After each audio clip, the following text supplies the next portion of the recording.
This is an actual spacecraft from another world, piloted by alien intelligence.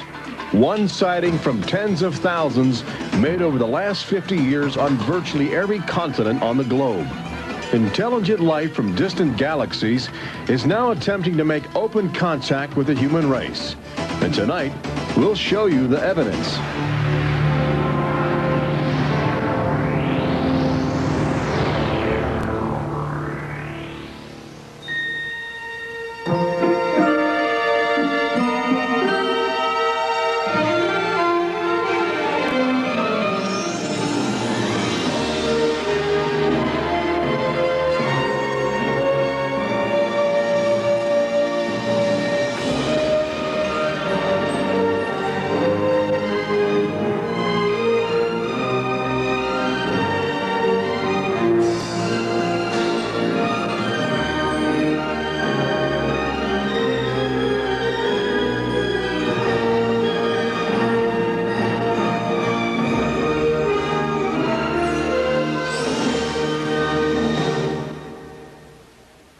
Tonight we celebrate the new Tomorrowland at Walt Disney World in Florida with a television special that's out of this world.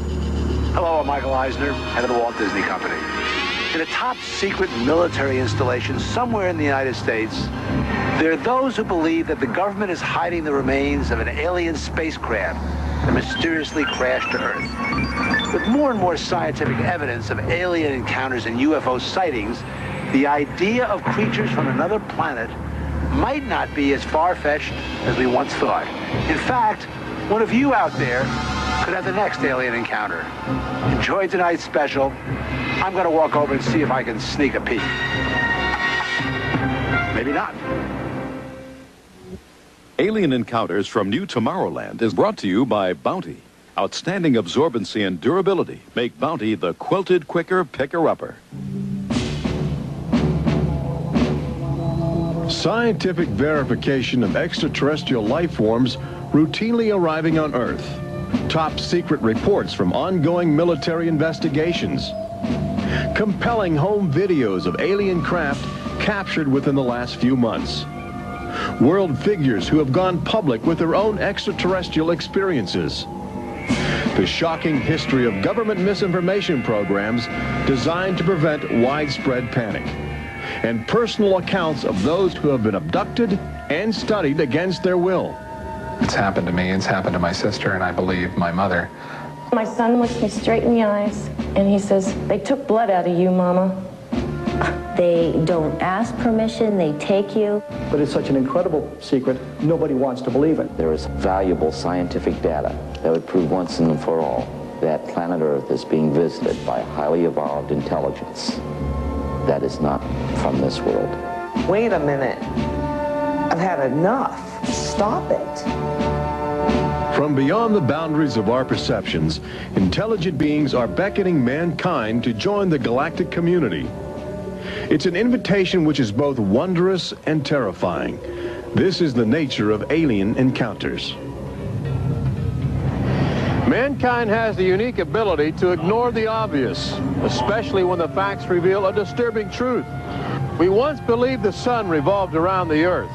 When Galileo demonstrated the reverse is true in 1634, he was charged with heresy and placed under house arrest for the last 8 years of his life. The charges were later dropped, 342 years later. Now, as we approach a new millennium, mankind is in the midst of the most profound event in history, actual contact with intelligent life from other planets.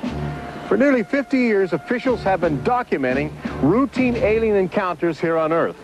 And thousands of people have seen or experienced this alien presence. Yet many others still refuse to acknowledge the obvious evidence all around them. What is it like to be confronted by a creature whose intelligence and skill is far beyond the comprehension of mankind? Would it be enlightening? Would it be an exercise in terror? Or perhaps both? Here in the new Tomorrowland at the Walt Disney World Resort near Orlando, Florida, these concepts are brought to life as guests experience their own alien encounter, a sensory thriller from Disney and George Lucas. We'll give you a sneak preview later in the show. But first, we must prepare you for the future with some shocking insights from the recent past. Alien ships seem to arrive in waves. And if the last few years are any indication, planet Earth is experiencing a tsunami of sightings.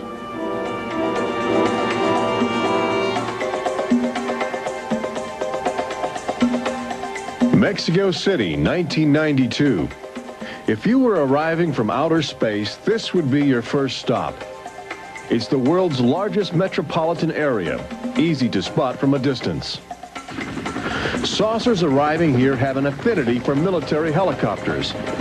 This one was caught stalking a squadron during a national holiday celebration. Dozens of people videotaped the craft. Millions more just stared in disbelief as it covered 200 square miles of territory in a matter of minutes. Canada, 1991. In a residential area just outside Ottawa, this alien ship was photographed landing in what appears to be a prearranged site. UFO investigators claim the structure of this craft reveals a technology previously undocumented. This sighting is known as the Guardian case, named after the pseudonym of the photographer who wishes to keep his identity secret to avoid harassment from local authorities uncomfortable with the notion of alien intruders. For the last few months of 1994 and lately in 1995, Gulf Breeze, Florida has been ground zero for alien encounters. Especially during the day, extraterrestrial craft have become common ornaments in the uneasy skies. Over those dunes, right there. There she is, right there. Oh my God. Residents of Gulf Breeze routinely aim their home video cameras at the horizon. More often than not, they capture an astounding alien display. Look, there it is. Right up there. Looks like an egg on top and an egg on bottom. You would think these alien sightings would be front page news. So why have they received almost no national attention? The answer is simple. For governments determined to maintain their authority, extraterrestrial contact is pure dynamite. They're beings from another planet. We don't know where they come from. We don't know what they're doing here. There's nothing we can do about it. Meet Captain Kevin Randall, retired Air Force intelligence officer, now a top investigator of alien encounters. Anytime a technologically superior civilization comes in contact with a technologically inferior civilization, the technologically inferior civilization ceases to exist. Not necessarily through conquest, not necessarily through invasion, but because the technology changes the underlying social structures of that civilization and it disintegrates. Those fears are reflected in a 1960 federally funded study by the Brookings Institution, which warned that public knowledge of alien life could cause civilization to collapse. So they began a policy of covering up and hiding the information, but they also began a policy of ridiculing, so that people who really see something are afraid to come forward. This isn't right to do the ridicule. I mean, a lot of people suffer. Retired Army officer Clifford Stone certainly suffered after he began private research into the UFO phenomena while still in the service. Well, I was given a lawful order while I was in the military to back off. I refused that lawful order. That resulted in me having to go to be psychoanalyzed, which kind of backfired on my command. But I was actually given a lawful order not to write to members of Congress without first getting it approved through my command, and not to talk to members of the media.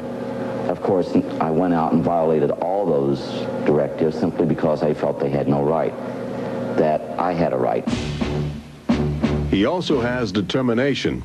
This collection of classified government documents represents years of determined effort by Stone to open the UFO files and offer fresh leads to investigators on the trail of the truth. It is not surprising that this book is making top military officials very uncomfortable. I think that some of the underlying concerns they have is the impact it will have on society as a whole if the information is ever released. But why have aliens chosen to visit our small blue planet? hidden on the distant fringes of an insignificant star cluster? Well, we invited them here. When we return, what is attracting alien visitors to planet Earth? Extraterrestrials take aim on America's military. A crashed saucer becomes a top-secret bombshell. The nation's capital becomes a cosmic crossroads. And later, how Disney Imagineers have designed a way to prepare humans for their inevitable alien encounter.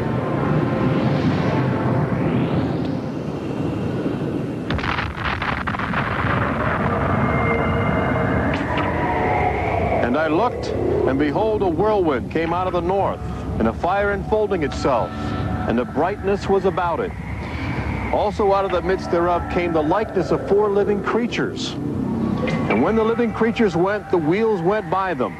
And when the living creatures were lifted up from the earth, the wheels were lifted up. For the spirit of the living creature was in the wheels. Ezekiel chapter 1. There have been reports of alien encounters throughout recorded history, often buried in the obscure poetry of mystics.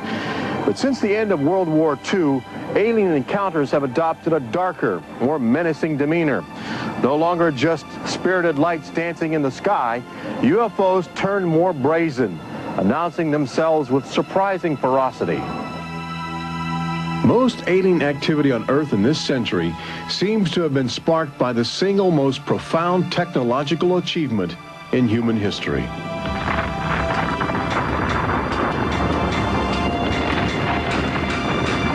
The atomic bomb did more than blow away every conventional notion of combat. It also saddled mankind with the awesome responsibility of life and death for the entire planet. But what the world didn't know in 1945 was that the atomic bomb's brilliant burst of energy would also be mankind's cosmic calling card, announcing to the universe that a technological society had evolved on a small blue planet in the backwaters of the stars. So as the world celebrated the war's end in 1945, aliens who heard man's atomic trumpet were already charting their course towards Earth, responding to our open invitation.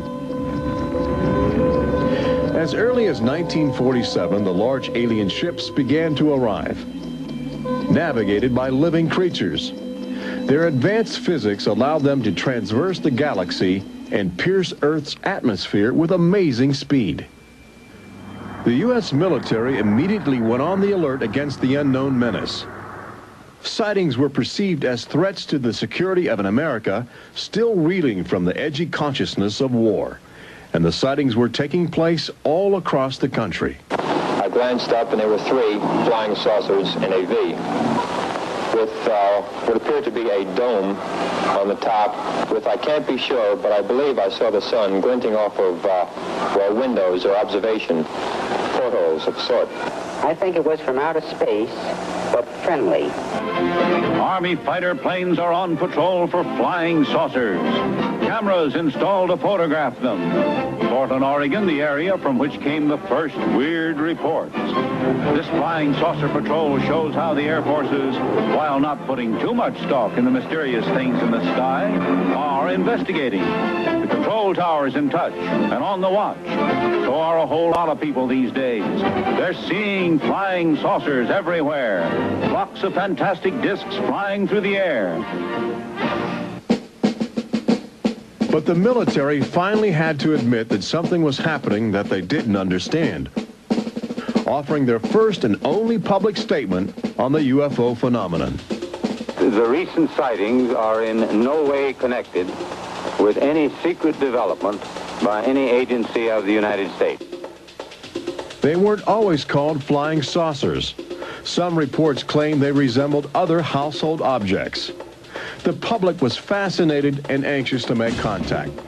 But our official response remained aggressive, sometimes sparking deadly games of high-speed, high-altitude cat and mouse. National Guard Captain Thomas Mantell played that game and quickly became a grisly statistic. His last words, as Mantell soared at an altitude of 20,000 feet, are a chilling commentary on the power of the alien ships.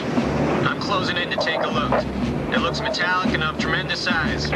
It's going up now as fast as I am. That's 360 miles per hour. I'm going after it. Moments later, Captain Mantell's mission had ended. Occasionally, the tables were turned. More than one alien craft crashed and was recovered for secret U.S. military research. The most famous case took place in July of 1947, just outside the community of Roswell, New Mexico. Famous because local officials openly admitted they had retrieved an alien ship before their commanders instructed them to keep the story confidential. What you can't explain, they reasoned, you must deny. July of 1947, the Army Air Forces at Roswell announced we had captured a flying saucer. You can say our government announced in July of 1947 they had a flying saucer. 3 hours later, they announced, no, it's merely a weather balloon. The officers at Roswell made a mistake. But our government has come forward and said, yes, we had a flying saucer. Then they took it back. Any one of your viewers can go back to the newspapers on July 8th, July 9th of 1947, and just front page headline after headline that the government had captured a flying saucer. Don Schmidt from the Center for UFO Studies in Chicago is convinced that the Roswell case is the linchpin in America's ongoing alien cover-up. We have over 550 witnesses. They were there. They handled the debris. They saw the craft. They saw the bodies. They handled the crew members of that craft. And invariably, they all say, this was not from this earth. This is the actual site where the Roswell saucer was discovered, along with the bodies of 3 extraterrestrial missionaries who didn't survive the collision. The debris and the dead were impounded and taken away for top-secret study, while a classified investigative committee called the Majestic 12 was organized by President Truman.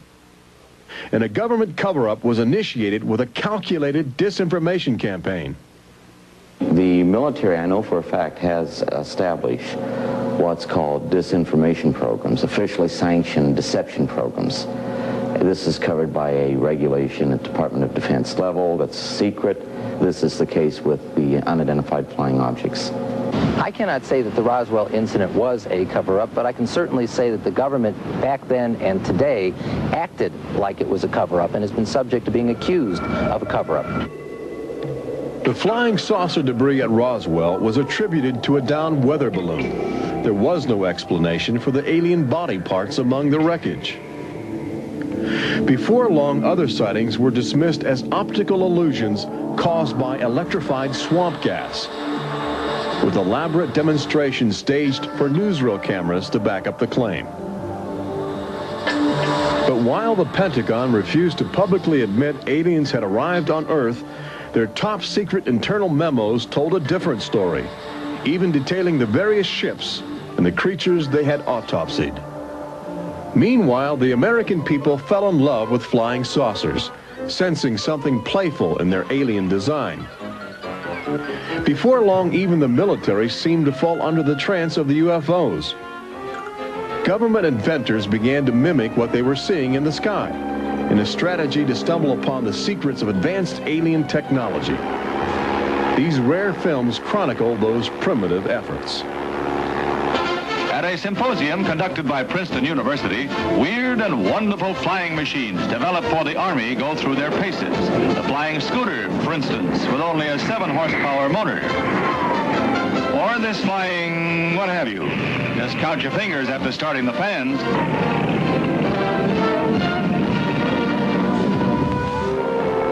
The naive attempts to copy the saucers began to look foolish, especially in July of 1952, when real alien ships were routinely buzzing over Washington, D.C., leading fighter pilots on frustrated chases lasting as long as 6 hours. It was the first time since the War of 1812 that our nation's capital had been successfully invaded by a foreign power. By the early 1960s, UFOs were having a chilling effect on our defense operations. Their tremendous speed often caused them to be misidentified as incoming intercontinental ballistic missiles, putting American air bases on red alert. There needed to be some way for the U.S. and the Soviets to distinguish between nuclear attack and alien visitors. The weapon is installed in the Pentagon, but it's a weapon of peace. This is the teletype that will operate at the U.S. end of an open line to Moscow. This link, it is hoped, will help avoid misunderstandings that could possibly trigger a catastrophe. Now, a president could be in touch with the Russian premier in a matter of seconds. The hotline between Moscow and Washington was set up so they could go ahead and make last-minute pleas that we're not attacking you and you're not attacking us.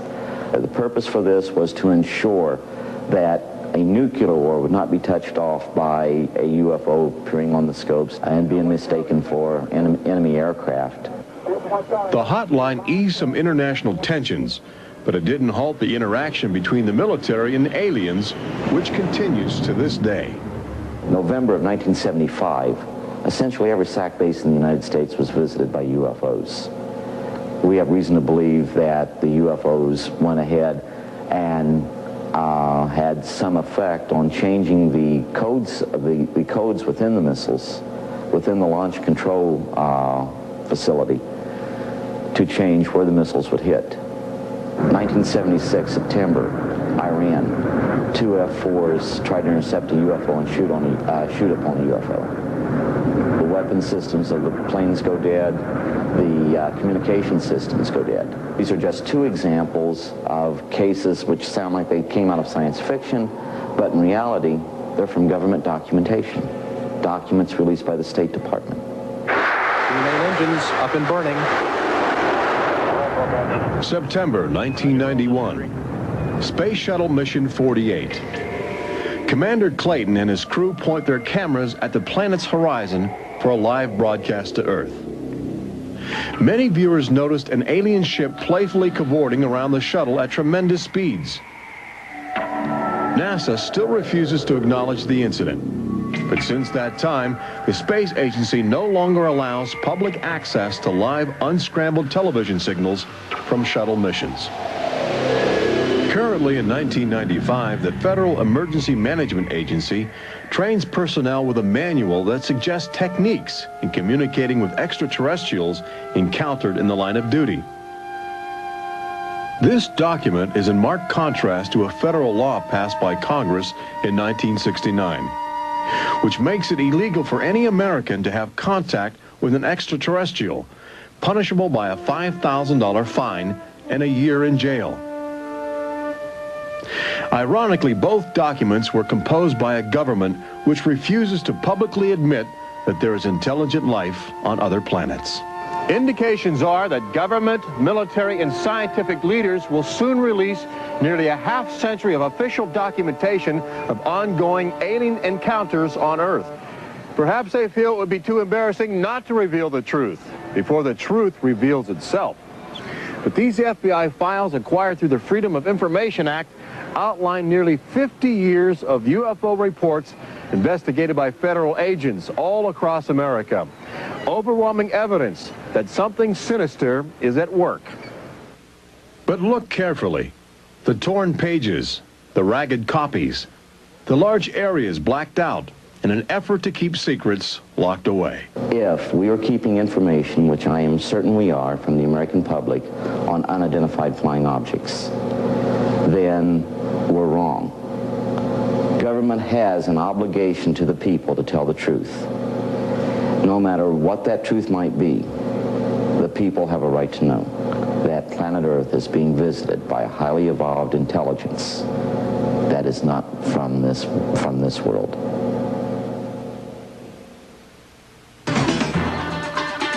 When we return, meet the people who have already experienced disturbing contact with creatures from another world. They don't ask permission, they take you. See how government is monitoring mutant life forms which have already staked their claim on planet Earth. And join Robert Urich on the fringes of the future in Walt Disney World's Magic Kingdom as Disney Imagineers prepare the public for their inevitable alien encounter. Encounters from New Tomorrowland.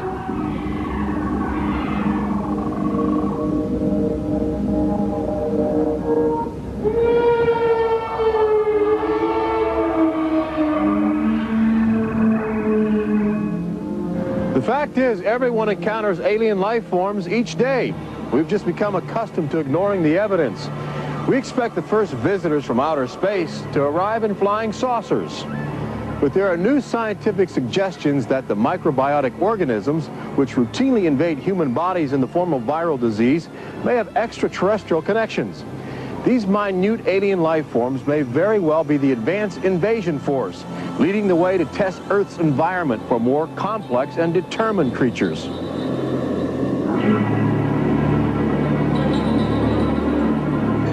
The idea is not new. Arrhenius, a Swedish chemist who died in 1927, first proposed the theory of transfermia, the notion that life is universally dispersed, possibly carried by cosmic winds across the vast expanse of the galaxy in the form of viral spores. Uncovering this mutating alien life is an ongoing government project carried out by scientific teams at NASA.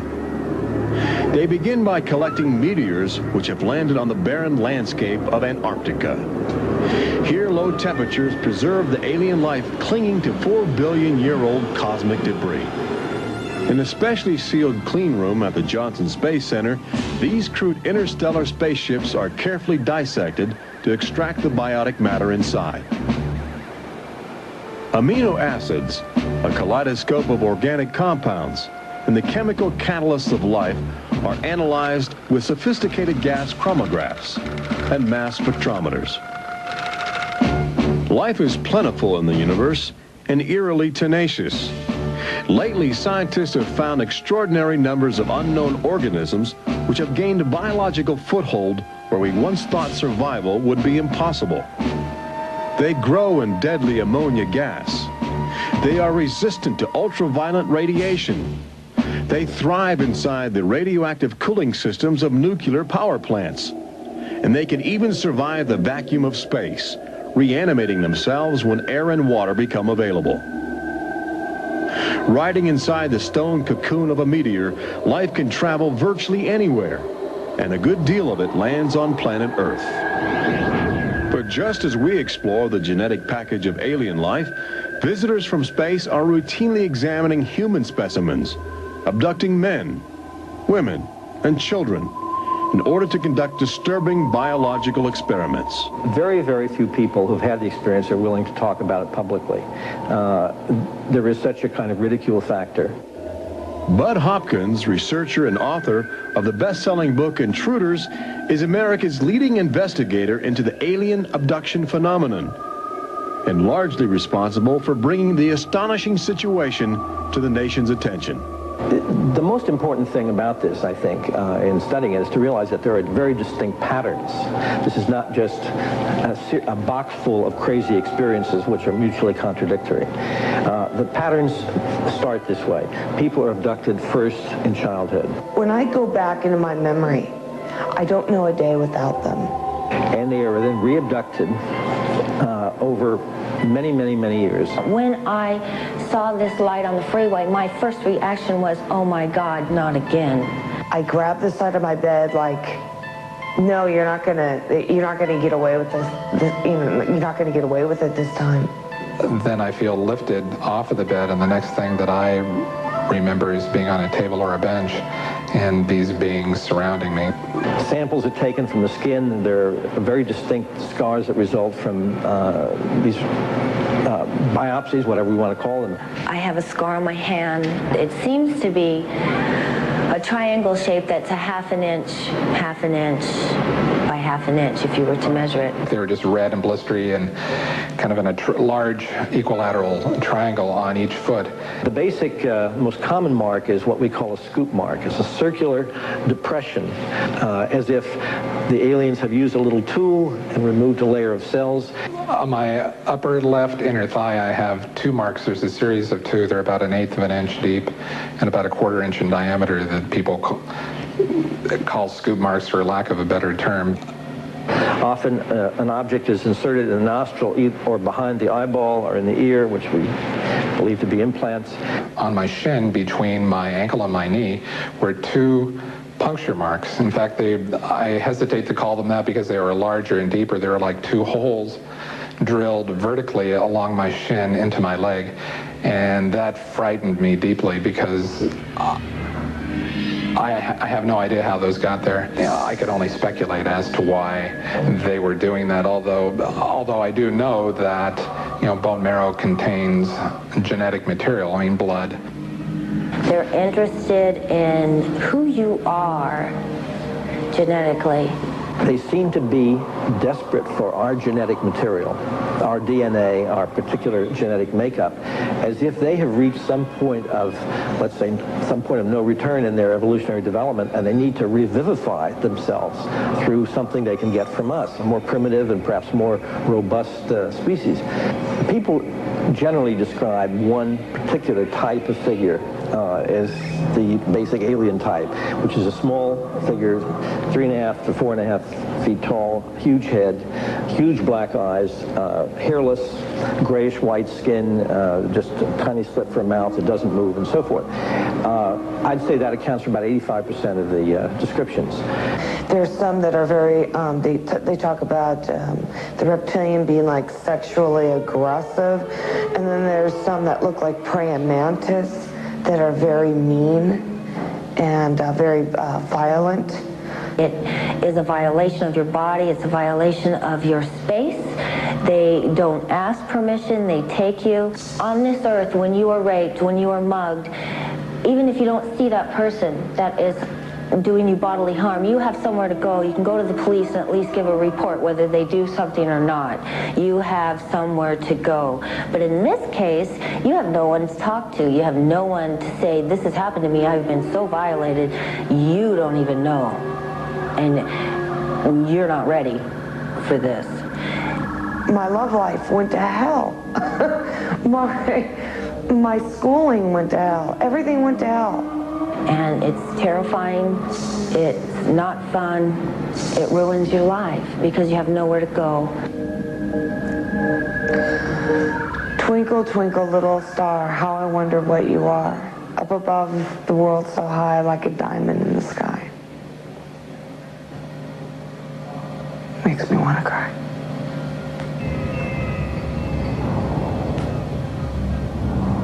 Part of the trauma involved in this is our government telling us that these objects don't exist. And I seem, and other members of my family, and other people seem to have these experiences.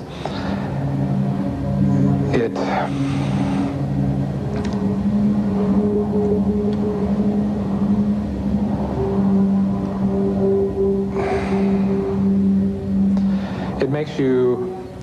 makes you doubt your sanity.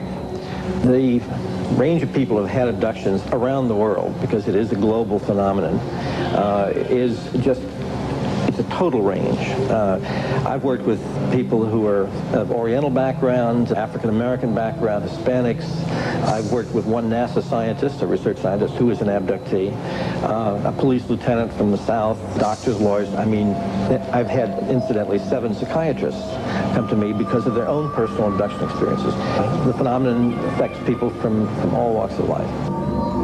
And it has a dramatic effect on families. Debbie and Terry know firsthand. Both are ongoing abductees with deep concerns about the chilling connections between aliens and their children. I thought this was mental illness.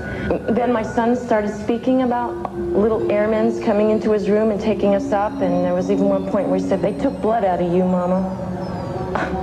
He wanted guarding all the time. He wouldn't go to bed at night unless I slept with him.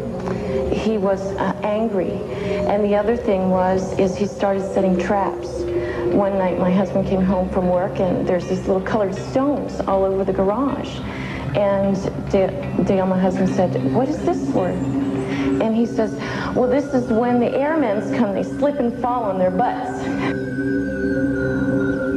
The interesting thing about children is a sort of innocence about their perceptions.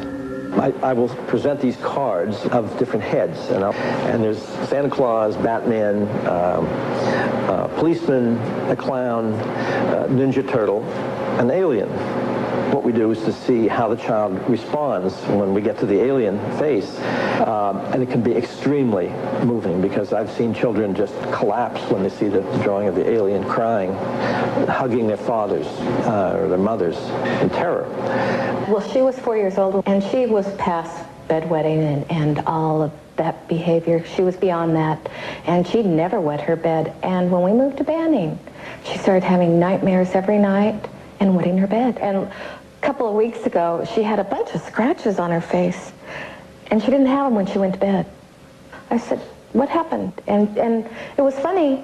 The only thing I could get out of her was that she asked me, do aliens hurt you? And I went, what? And a woman told me, for instance, that her little girl, when she was first able to talk, would tell her about these nightmares of what she called the bugs coming in the room. And they were big bugs with big eyes. And again, there were some physical marks, all the surrounding evidence suggesting abductions. At one point, the mother, a few years later, was getting out of the car with her daughter at a shopping mall, and the Goodyear blimp was coming over. And the little child said, Mommy, look, don't you remember when you and I were up in that thing with the bugs? The last time I had a session, in that session I actually saw Lexi being escorted by two small grays. And it was very upsetting to me. I could not handle the fact that my daughter was being subjected to something that I had no control over. And when I think you have no control over something, that you're so helpless, it's like your child's drowning or something, and you can't save them. I feel like I'm going to go crazy because there isn't anything I could do for my son. I know. One of the most interesting things, too, from a child's point of view, has to do with the fact that communication is telepathic. One little boy drew on some drawings he'd made for me of the aliens. He put on the side of the head, each alien head, a gigantic ear, just one. And his mother said, what's that? And he said, well, Mommy, I know they don't have ears, but I put that there because, you know, they can hear everything you're thinking. When we return, Robert Urich takes you to the new Tomorrowland in Walt Disney World's Magic Kingdom, where Disney Imagineers are creating extraterrestrial excitement, preparing the public for cosmic contact with a virtual alien encounter.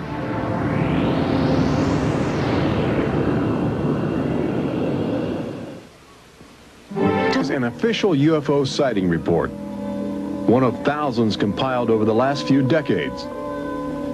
This particular report from October 1969 was filled out by Jimmy Carter. He was still governor of Georgia at the time. He witnessed a luminant object suspended in a twilight sky. Later, when he assumed the office of President of the United States, his staff attempted to explore the availability of official investigations into alien contact. As this internal government memo illustrates, there are some security secrets outside the jurisdiction of the White House. We investigated lights in the sky for over 20 years. We didn't get anywhere. We have over 100,000 cases from over 160 countries in our files at the Center for UFO Studies in Chicago. When you actually take the time to look at the official record, look at the actual declassified, disclosed documents on the phenomena, and I'll guarantee you'll walk away saying, why weren't we told about this? And why were we told something else altogether? We've all been indoctrinated to have this knee-jerk response just to that term, UFO. We have to ask ourselves, who started it? And isn't it about time we go out and find out for ourselves? Every year, NASA routinely propels about 24 astronauts into a low Earth orbit aboard the space shuttle, a loud, lumbering, somewhat primitive rocket ship.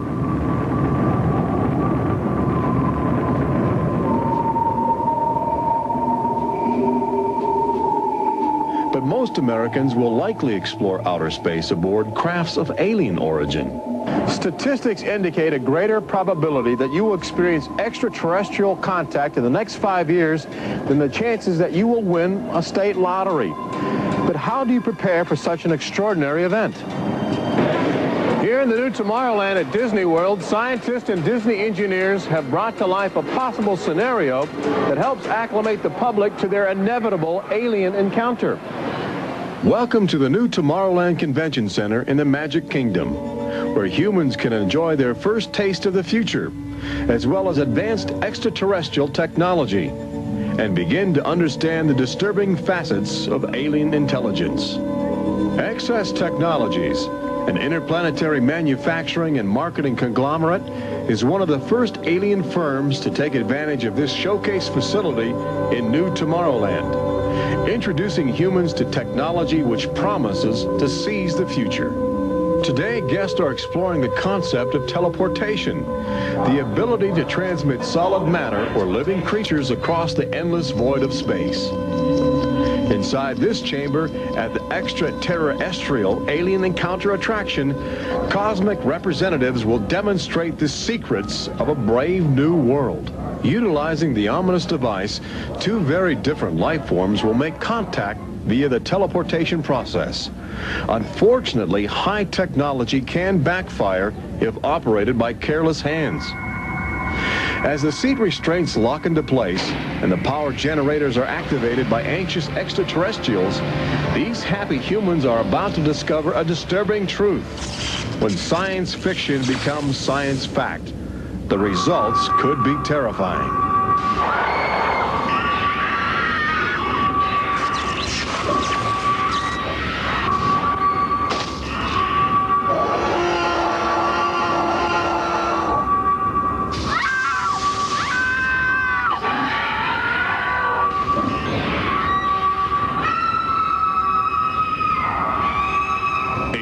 Encounter opens at Walt Disney World summer 1995.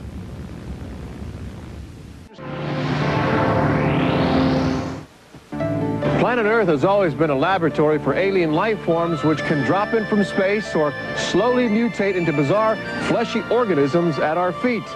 Understanding the nature of these strange creatures from above and below is the greatest challenge of our age. We now know that our future, indeed the future of Earth itself, rests in the balance of the solid and the ethereal, of common sense and the irrational, in our relationship with alien life as grotesque as a fungus or as glorious as the heavens.